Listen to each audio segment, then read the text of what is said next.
Am I the real deal? Let me tell you, if you would bear with me for just a moment, of why I joined the health and wellness industry.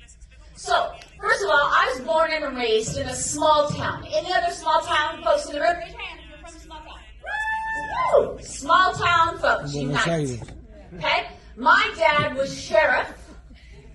My godfather was chief of police. My mother worked at the local bank. It sucked. We were from a traditional Italian Catholic family. We had 2 freezers and 2 refrigerators. We were ready for the war. Anybody else in here have more than 1 refrigerator or freezer? Raise your hand if you do. Look around, people. This is where we go. And then Costco. Have you heard of Costco? When Costco came to the town next to my town, it was like God's gift to my mother. But my parents never talked to me about health. No, they never said, eat this or eat that. They gave me whatever I wanted. Twinkies, sodas, Doritos. My mom would buy the healthy cereal. You know what I would do? I'd pour sugar. Because I lived in the era of a sugar bowl. Did you guys grow up with sugar bowls in your car? I grew up with a sugar bowl. And then I went to college, okay? I went to college, and I moved in with a bunch of Italians, and I started having to make my own food. Well, my specialty became top ramen and microwave popcorn. So I ended up getting myself a personal chef. I did. I had a personal chef. He was such an important part of my life that I brought a photo for you to meet him as well. 6-piece chicken McNugget, large Coke, large fry, hot mustard sauce, and I ate this on an average of 5 times a week. Whew. When you live in the capital of California, and you walk into a McDonald's, and they go, hey, yeah, do you want the usual? You know you go there way too much. I was what I call an unconscious eater. I never thought about my health. I never thought about my well-being. I just ate whatever I wanted to eat. And then one day, it all changed. I am Daddy's little girl. I will be Daddy's little girl to the day I die. Any other Daddy's little girls in here in this room? Oh, I love my dad. My dad had the key to the jail. My dad carried a gun. In Catholic school, I threatened Sister Mary with jail time. You should know that is not recommended. But one day, I had an experience. That's why I'm in this field of health and wellness. I walked into my dad's bathroom, and I opened up his medicine cabinet, and I counted. And I counted 17 prescription medications. And then I went and I looked up all these medications. And when you live in a small town, you know where the doctor lives. And I went to my dad's doctor, Dr. Richard Gans, for help, and I knocked on his door. And I said, Dr. Gans, I just looked up all my dad's medications, and I feel like you're killing him. He goes, come on in. He proceeds to tell me that my dad is overweight, has high blood pressure, high cholesterol, he has acid reflux, that's caused a hole here in his chest called a hiatal hernia. He has precancerous symptoms in his esophagus. And then he proceeds to tell me that if he comes off these medications, he is going to end up with a heart attack or stroke or get cancer. And I said, are you telling me that my dad is going to die slow on these medications or die quickly off and we have no other options? He said, we're doing the best we can. I walked out of that house that day and looked up to the heavens and I said to God, I will fix it. That's why I'm here. So a month after that, I started grad school in San Francisco. Started grad school to study nutrition with a Pepsi in my backpack, a bag of Doritos, and a Reese's peanut butter cup. And I'm off to study nutrition. Here I go. And I go to my first class. And I sit down. But what I didn't tell you is it's always easier to see other people's problems, isn't it? Right? Who's married in this room? Raise your hand if you're married. Yeah, you're married. Ladies. If I sit down with you and I say, tell me your husband's problems, you can tell me. You can lay it out really easily. It is hard to see our problems. At this point in my life, I was starting grad school to study nutrition. I was 32 kilos heavier than I am now. I was an 11-year bulimic. I had destroyed the lining of my own esophagus. My teeth were bad, and I had low bone density as a young girl. But I didn't have a problem. I was out just to fix my dad. So I started grad school, and that's where I met my mentor. And for the first time in my life, someone lovingly held a mirror up to my face and said, Deanna, storing up for the winter? You're not a bear. And I was like, I don't know if I like you. But at that point, I was still eating McDonald's. At that point, I was still an unconscious eater. At that point, I didn't think about anything I did. I was focused. Get my degree, fix my dad. But now, I had to fix myself. So in 1 year, I changed what I put from my hand to my mouth. I got control of an 11-year eating disorder. I lost 30 kilos. I got off the addiction I had to pharmaceutical painkillers for the cluster migraine headaches. Changed my life. And then when I changed my life, I was off to my mission. And my mission was to convince a cowboy hat wearing, gun carrying, large truck driving man who eats steak, potatoes, vodka, and orange juice will never take a vitamin to change his life. Let me tell you why I was determined.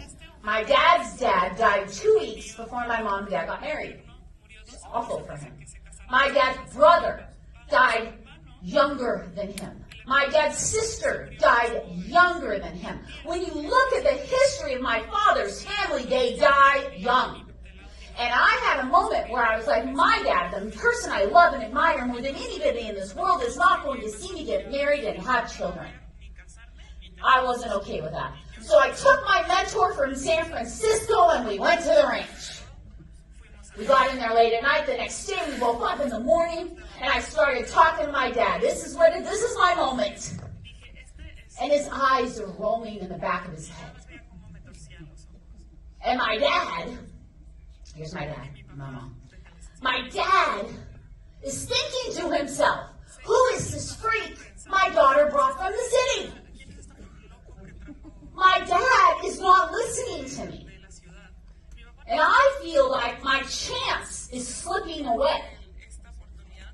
So I'm the Italian fire. You know they have to say Latin fire? Well, Italian fire is big too.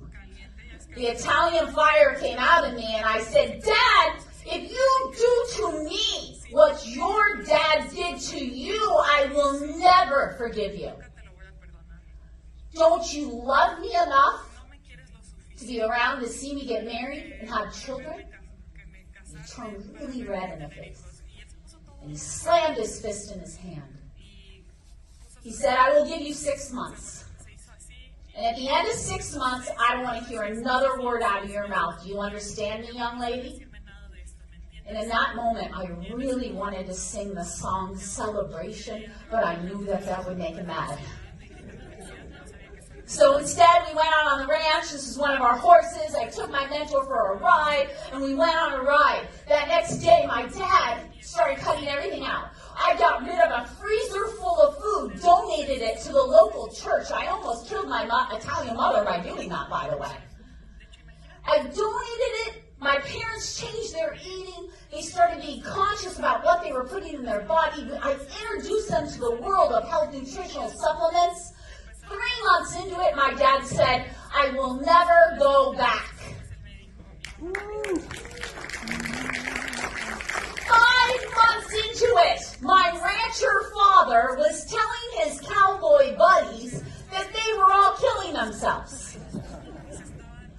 8 months into it, my father lost 79 9 pounds and was off of every single medication that his doctor had weaned him off of. His doctor said to me, "This is the most miraculous change I have seen in a human being due to a change of lifestyle."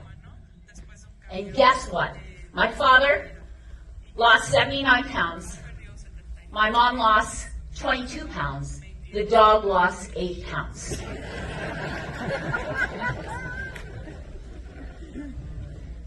I was going to be an academic. I taught for 5 years at the university in San Francisco. I left that because I knew there was a lot of dads like my dad out there. And if people understand the power of the human body, you can change someone's life. More importantly, for many, many years now, my dad knows my children. My dad knows my son. My dad knows my daughter. And if my dad hadn't changed what he put from his hand to his mouth many decades ago, he would have never gift anybody on this planet has given me. My father knew my children. He knew his children. He knew my children because he took control of his health. And I tell you this story because I did not get in this industry to make money. I didn't get in this industry for an applause. I got into this industry because I had a personal experience with my own body. I had a personal experience with a man I love more than anybody on the planet, my father. And I saw the power of the human body when we give the body what it needs to be amazing. That's what excites me about here. And I thank you for letting me share that because I want you, as your chief product officer, as the newest member of your executive team, I want you to know me. I want you to know why I hold the line. I want you to know that I will protect what is precious here. I want you to know that I will scream it from the rooftops because you have magic. I will do that. And I share that with you so you know me.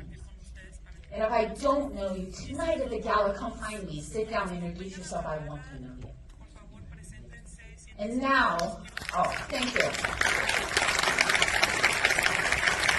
And now I want to shift gears. So what is happening in Indiana Tech? Well, there's so many great things happening. We're looking at products just for kids, products to support weight loss. We're looking at all types of new innovations as people around the world doing great things, creating new amazing raw ingredients that can help us expand and even have better, newer products. Now, don't get me wrong, you have the magic, you have the gold standard, but we can still do some great things. We can do some great things with new delivery methods, maybe strips in the mouth or some gummies or direct to mouth. Do you remember those things? Do you remember Pop Rocks? Your candy Pop Rocks? You just pour them in your mouth and pop it, right? We're looking at direct to mouth. There's all types of new innovations, and you have this promise, because Dr. Jimmy Gutman feels like a brother to me now, that whatever we do it at a clinical level. We do it to make sure that every product we put out that you feel proud of, that if someone spends $1 with Immunotech, they get that $1 back and more in value for their health. That is my promise to you. Now, I'm talking to Mauricio, and this is such a special event. He's like, hey, do you have anything in R&D right now that we could share with people coming to the 30-year anniversary? I was like, well, yeah. I have a product. It's not ready yet, but I can call the manufacturer and say, hey, can you make me like a couple hundred samples? And they're like, yeah. And I was like, well, maybe I'll share them at the events. All right. Well, let's get something straight. Before I share anything, shh, okay? You guys are trying something for anybody else. We're launching this soon, so I'm trusting you. All right. But before I tell you about this, before we hand out samples, and you're definitely going to have to be enthusiastic before we hand out samples. But before we hand out samples, I'm going to quiz you. Okay? And this quiz is going to determine whether this product is for you. Okay? You know when you get old, you know when you're young, you drop stuff, and you're like, bam! You pick it up. You get older, you're like, is that a chiropractic bill?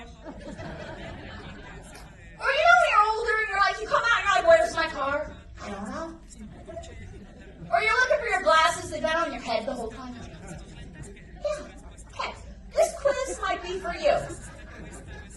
It might be for you. She's like, oh, I know.